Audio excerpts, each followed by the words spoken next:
The court of Xerxes I was a place of absolute power. Gold-covered columns, perfumed halls, silence that only broke when the king allowed it. No one spoke freely, because in the Persian Empire, the king was not just a ruler, he was the law, and sometimes, he was something far more dangerous. History remembers Xerxes as the ruler who commanded one of the largest armies ever assembled. The king who marched against Greece. The man who believed the world itself would bow before him. But behind the battles, behind the glory, there were stories, quiet ones. Stories that didn't make it into official records. Stories whispered, but never written, because they revealed something darker, something deeply personal. One of those stories begins not with war, but with desire. In the royal palace, power was everything. Loyalty wasn't earned. It was demanded. And no one understood that better than the women of the court. Wives, concubines, daughters, all lived under the same rule. The king's will was absolute. According to ancient historians, Xerxes became obsessed with a woman he could not have. She was already married, and part of the royal family. Approaching her openly would risk scandal. So instead, he waited, and then he saw another opportunity. Her daughter, young, beautiful, and far more vulnerable. What began as a tension turned into something far more dangerous. Because in the Persian court, refusing the king was not an option. The young woman was brought closer to the palace, given gifts, luxury, attention, everything that seemed like honor, but was, in reality, control. No one questioned it. No one intervened. Because everyone understood the same truth. When the king chooses, there is no refusal. The court remained silent. But silence does not erase reality. And reality has consequences. The woman's mother began to notice subtle changes, longer absences, whispers that stopped when she entered the room, eyes that avoided hers. She didn't need proof. Because in a place like the royal court, you don't need evidence, only instinct. And instinct told her something was wrong. The Persian Empire was built on order, on hierarchy, on control. But even in a world ruled by fear, there are limits. And for a mother, this was one of them. But confronting the king directly? That wasn't just dangerous. It was unthinkable. So she waited. In the Persian court, there was one moment when power shifted.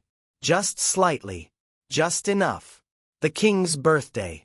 On that day, tradition allowed one request. Anything asked must be granted, no matter what. For most, it was a day of celebration. For her, it was an opportunity. The court gathered. Music filled the halls.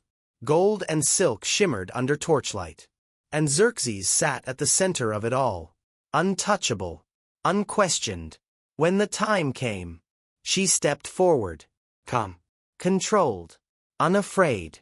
The king looked at her, amused, confident, certain that whatever she asked would change nothing. He was wrong. Because what she asked for was not mercy, it was revenge. She didn't ask for the king to be punished. She didn't accuse him. She didn't even speak his name. Instead, she asked for someone else. The daughter. The one who had been taken into the king's attention. And according to the customs of the time, the king could not refuse. The court fell silent. Because everyone understood what this meant. The king hesitated. But only for a moment. Because even a king was bound by tradition. And so, he agreed. What happened next was never recorded in official history.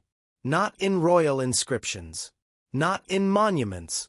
But it was preserved in the writings of Herodotus, a historian who did not serve the Persian court. A man who wrote what others would not. According to his account, the punishment was not meant to kill. It was meant to destroy. Not just the body, but identity, dignity, memory. It was a punishment designed to send a message. Not just to the victim, but to everyone watching. In the Persian court, even those closest to power were not safe. Even those chosen by the king could be cast aside. And even a mother's protection could become something else entirely. Because revenge does not always protect. Sometimes, it creates something even darker. The court returned to silence. No one spoke of what happened. No one questioned it. Because survival in that world meant forgetting. But stories like this don't disappear.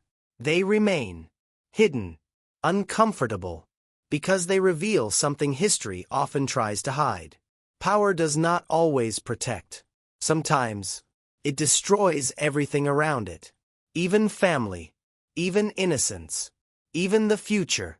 And that is what makes this story so disturbing.